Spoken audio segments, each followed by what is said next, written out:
ಬಾಹ್ಯವಾದ ಕತ್ತಲೆಗಿಂತ ನಮ್ಮ ಮನಸ್ಸಿನೊಳಗಿರುವ ಅಜ್ಞಾನವೆಂಬ ಕತ್ತಲೆ ಹೆಚ್ಚು ಅಪಾಯಕಾರಿಯಾಗಿದೆ. ಸ್ವಾಮಿ, ನನಗೆ ಪ್ರಪಂಚದ ಯಾವ ಬಣ್ಣವೂ ಕಾಣುವುದಿಲ್ಲ. ನನಗೆ ನಿಜವಾದ ಬೆಳಕನ್ನು ತೋರಿಸಬಲ್ಲಿರಾ? ಇದು ರಜತನ ಪ್ರಶ್ನೆಯಾಗಿತ್ತು. ಸ್ನೇಹಿತರೆ, ನಾನು ಈಗ ಹೇಳುವಂತಹ ಕತೆ ನಿಮಗೆ ಇಷ್ಟವಾದರೆ ಈ ಚಾನೆಲನ್ನು ಸಬ್ಸ್ಕ್ರೈಬ್ ಮಾಡಿ ಹಾಗೂ ಒಂದು ಲೈಕ್ ಮಾಡಿ. ಒಂದು ಹಳ್ಳಿಯಲ್ಲಿ ಶಾಲಿನಿ ಎಂಬಾಕೆಗೆ ರಜತ್ ಎಂಬ ಒಬ್ಬ ಮಗನಿದ್ದ. ರಜತ್ನ ಬದುಕಿನಲ್ಲಿ ಸದಾ ಕತ್ತಲೆಯೇ ಆವರಿಸಿತ್ತು. ಅಂದರೆ ಅವನು ಹುಟ್ಟುವಾಗಲೇ ಕುರುಡನಾಗಿದ್ದ. ಇದರಿಂದಾಗಿ ಅವನ ಬದುಕು ಹೊರ ಜಗತ್ತಿಗೆ ಸಂಪೂರ್ಣವಾಗಿ ಕತ್ತಲಾಗಿತ್ತು. ಅವನು ಕುರುಡನಾಗಿದ್ದರಿಂದ ಅವನ ಪ್ರತಿನಿತ್ಯದ ಕಾರ್ಯಗಳಿಗೆ ಬೇರೆಯವರ ನೆರವು ಬೇಕಿತ್ತು. ಆದರೆ ಅವನಿಗೆ ಸಂಗೀತದಲ್ಲಿ ಅಪಾರವಾದ ಆಸಕ್ತಿ ಇತ್ತು. ಅವನ ಕಂಠ ಮಧುರವಾಗಿತ್ತು. ಅವನ ಕಿವಿಗಳು ಸೂಕ್ಷ್ಮವಾಗಿದ್ದವು. ವೀಣೆಯನ್ನು ಕೂಡ ನುಡಿಸುತ್ತಿದ್ದ. ಅವನ ವೀಣೆಯ ನಾದವು ಕೇಳುಗರಿಗೆ ಮುದ ನೀಡುತ್ತಿತ್ತು. ಆದರೆ ರಜತ್ ಒಂದು ದಿನ ಅಪಘಾತದಲ್ಲಿ ತನ್ನ ತಂದೆ ತಾಯಿಯನ್ನು ಕಳೆದುಕೊಳ್ತಾನೆ. ಇದರಿಂದ ಅವನ ಬದುಕು ಇನ್ನಷ್ಟು ಕತ್ತಲಿನಿಂದ ಕೂಡಿತ್ತು. ಕೊನೆಗೆ ವಯಸ್ಸಾದ ಅಜ್ಜಿ ಅವನಿಗೆ ಆಸರೆಯಾದಳು. ಅಜ್ಜಿ ಕಷ್ಟಪಟ್ಟು ದುಡಿದು ರಜತ್ನ ಹೊಟ್ಟೆ ತುಂಬಿಸುತ್ತಿದ್ದಳು. ಜೊತೆಗೆ ರಜತ್ಗೆ ಧೈರ್ಯವನ್ನು ಕೂಡ ತುಂಬುತ್ತಿದ್ದಳು. ಪ್ರಪಂಚದ ಅರಿವನ್ನು ಮೂಡಿಸುತ್ತಿದ್ದಳು. ಕುರುಡನಾಗಿರುವ ರಜತ್ಗೆ ತನ್ನ ಸುತ್ತಲಿನ ಪರಿಸರ, ಪ್ರಕೃತಿಯ ಸೊಬಗನ್ನು ವರ್ಣಿಸುತ್ತಿದ್ದಳು. ಕುರುಡನಾಗಿ ಸದಾ ಕತ್ತಲಲ್ಲಿರುವ ರಜತ್ಗೆ ಬೆಳಕಿನ ಬಗ್ಗೆ ವಿವರವಾಗಿ ಹೇಳುತ್ತಿದ್ದಳು. ರಜತ್ ಅಜ್ಜಿ ಹೇಳಿದ ಎಲ್ಲ ವಿಷಯಗಳನ್ನು ಮನಸ್ಸಿನಲ್ಲಿಯೇ ಚಿತ್ರಿಸಿಕೊಂಡು ಬಣ್ಣವನ್ನು ತುಂಬುತ್ತಿದ್ದ. ದೃಷ್ಟಿ ಎಂದರೆ ಕೇವಲ ಕಣ್ಣುಗಳಿಗೆ ಮಾತ್ರವಲ್ಲ, ಅದು ನಿನ್ನ ಮನಸ್ಸಿನೊಳಗೂ ಇರಬೇಕು ಕಂದ ಎಂದು ಅಜ್ಜಿ ಹೇಳುತ್ತಿದ್ದಳು. ಒಮ್ಮೆ ಆತ್ಮಜ್ಞಾನ ಮತ್ತು ಧ್ಯಾನ ಆಸಕ್ತಿಯ ಕುರಿತು ಪ್ರವಚನವನ್ನು ನೀಡಲು ಒಬ್ಬ ಶ್ರೇಷ್ಠ ಪಂಡಿತರು ಬರುತ್ತಾರೆ. ಆ ಸಭೆಗೆ ಸಾವಿರಾರು ಜನರು ಪ್ರವಚನ ಕೇಳೋದಕ್ಕೆ ಬರುತ್ತಾರೆ. ಆದರೆ ರಜತ್ಗೆ ಅಲ್ಲಿ ಹೋಗಲು ಭಯ. ಏಕೆಂದರೆ ಎಲ್ಲರೂ ಅವನನ್ನು ಕನಿಕರದಿಂದ ನೋಡೋದು ಅವನಿಗೆ ಇಷ್ಟ ಆಗ್ತಿರಲಿಲ್ಲ. ಆದರೆ ಅಜ್ಜಿ ಅವನಿಗೆ ಧೈರ್ಯ ತುಂಬಿ ಪ್ರವಚನಕ್ಕೆ ಕರೆದುಕೊಂಡು ಹೋಗುತ್ತಾಳೆ. ಅಲ್ಲಿ ಪಂಡಿತರು ತಮ್ಮ ಪ್ರವಚನದಲ್ಲಿ ಬಾಹ್ಯವಾದ ಕತ್ತಲೆಗಿಂತ ನಮ್ಮ ಮನಸ್ಸಿನೊಳಗಿರುವ ಅಜ್ಞಾನವೆಂಬ ಕತ್ತಲೆ ಹೆಚ್ಚು ಅಪಾಯಕಾರಿಯಾಗಿದೆ. ನೈಜವಾದ ಬೆಳಕು ನಮ್ಮೊಳಗೆ ಇರುತ್ತದೆ ಎಂದರು. ಈ ಮಾತುಗಳು ರಜತ್ನ ಮನಸ್ಸಿಗೆ ಆಳವಾಗಿ ತಲುಪಿತು. ಅವನು ಪ್ರವಚನ ಮುಗಿದ ನಂತರ ಧೈರ್ಯ ಮಾಡಿ ಪಂಡಿತರ ಬಳಿ ಹೋಗುತ್ತಾನೆ. ಸ್ವಾಮಿ, ನನಗೆ ಪ್ರಪಂಚದ ಯಾವ ಬಣ್ಣವೂ ಕಾಣುವುದಿಲ್ಲ. ನನಗೆ ನಿಜವಾದ ಬೆಳಕನ್ನು ತೋರಿಸಬಲ್ಲಿರಾ ಎಂದು ಕೇಳುತ್ತಾನೆ. ಆಗ ಪಂಡಿತರು ಮುಗುಳ್ನಗುತ್ತಾ, ಖಂಡಿತ ಮಗು, ಆದರೆ ಆ ಬೆಳಕನ್ನು ನೋಡೋದಕ್ಕೆ ನಿನಗೆ ಹೊಸದಾದ ಕಣ್ಣಿನ ಅವಶ್ಯಕತೆ ಇದೆ ಎಂದು ಹೇಳುತ್ತಾರೆ. ಆದರೆ ಆ ಕಣ್ಣು ನಿನ್ನಲ್ಲಿಯೇ ಇದೆ ಎಂದರು.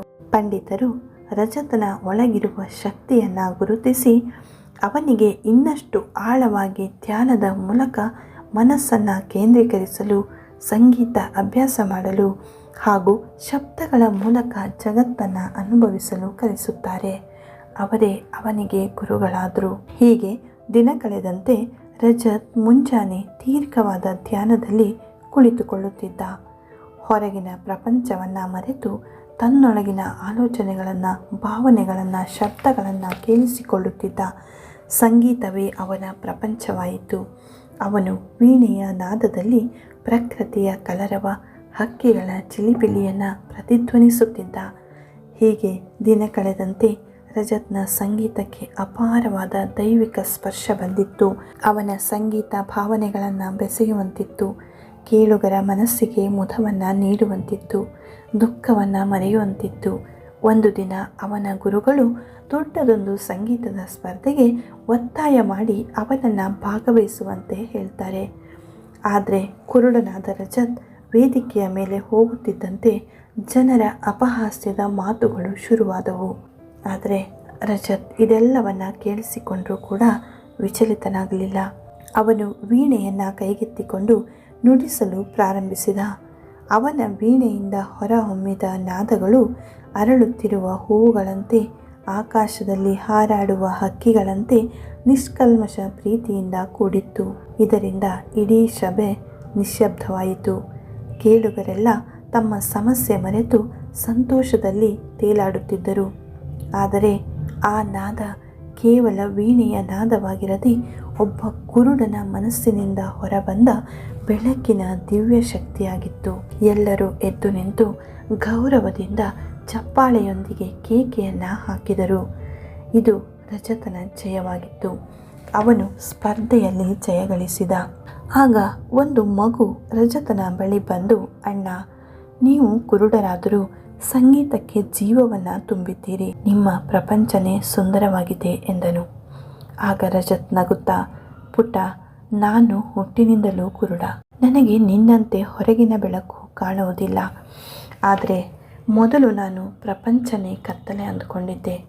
ಆಗ ನನ್ನ ಗುರುಗಳು ಹೇಳಿದ ಮಾತು ನೆನಪಾಯಿತು. ನೈಜವಾದ ಬೆಳಕು ನಮ್ಮೊಳಗೆ ಇರುತ್ತದೆ. ಪ್ರಪಂಚವನ್ನು ನೋಡಲು ಕಣ್ಣುಗಳು ಅನಿವಾರ್ಯವಲ್ಲ. ನನ್ನ ಸಂಗೀತದ ಮೂಲಕ ನಾನು ಮಳೆಯ ವಾಸನೆಯನ್ನು, ಸೂರ್ಯೋದಯದ ಬಣ್ಣವನ್ನು, ಶಬ್ದವನ್ನು ಅನುಭವಿಸುತ್ತೇನೆ. ನನ್ನ ಒಳಗಿನ ದೃಷ್ಟಿ ನನಗೆ ಎಲ್ಲವನ್ನ ತೋರಿಸಿದೆ. ಮನಸ್ಸಿನಲ್ಲಿರುವ ಆ ಬೆಳಕೆ ನನ್ನ ಕಣ್ಣಿನ ದೃಷ್ಟಿ. ನನಗೆ ನೀವು ಕಾಣದಿರಬಹುದು, ಆದರೆ ನಿಮ್ಮ ಆತ್ಮ ಸೌಂದರ್ಯ, ನಿಮ್ಮೊಳಗಿನ ಕತ್ತಲೆ ಅಥವಾ ಬೆಳಕು, ಮನಸ್ಸಿನ ನೋವನ್ನು ನಾನು ಸಂಗೀತದ ಮೂಲಕ ನೋಡುತ್ತೇನೆ. ನನಗೆ ಈಗ ಕೇವಲ ಬೆಳಕು ಸಿಕ್ಕಿಲ್ಲ, ಅದರ ಅರ್ಥ ಸಿಕ್ಕಿದೆ. ಅವತ್ತಿನಿಂದ ರಜತ್ ಕೇವಲ ಸಂಗೀತ ಮಾತ್ರವಲ್ಲದೆ ಪ್ರೇರಕ ಶಕ್ತಿಯಾಗಿ ಕಷ್ಟದಲ್ಲಿ ಕುಗ್ಗಿದವರಿಗೆ, ಕಣ್ಣಿಲ್ಲದವರಿಗೆ, ಬದುಕಿನಲ್ಲಿ ಗುರಿಯಿಲ್ಲದವರಿಗೆ ಸಂಗೀತದ ಮೂಲಕ ಬೆಳಕಿನ ದೃಷ್ಟಿಯನ್ನು ನೀಡಿ ಪ್ರೇರಕ ಶಕ್ತಿಯಾಗ್ತಾನೆ. ಸಂಗೀತ ಅವನು ಕಂಡ ಬೆಳಕು ಮಾತ್ರವಾಗಿರದೆ ಪ್ರಪಂಚಕ್ಕೆಲ್ಲ ಹರಡಿದ ಒಂದು ದಿವ್ಯ ಜ್ಯೋತಿಯಾಯಿತು. ಕುರುಡನಾಗಿದ್ದರೂ ತನ್ನ ಮನಸ್ಸಿನ ದೃಷ್ಟಿಯಿಂದ ಜಗತ್ತಿನ ಸೌಂದರ್ಯವನ್ನು ಸಂಪೂರ್ಣವಾಗಿ ಅರಿತು ಆರಾಧಿಸಿದ. ಅವನು ಕಂಡ ಬೆಳಕು ಕಣ್ಣಿಗೆ ಕಾಣದಿದ್ದರೂ ಎಲ್ಲರ ಹೃದಯವನ್ನು ಮನಮುಟ್ಟಿತ್ತು. ಧನ್ಯವಾದಗಳು.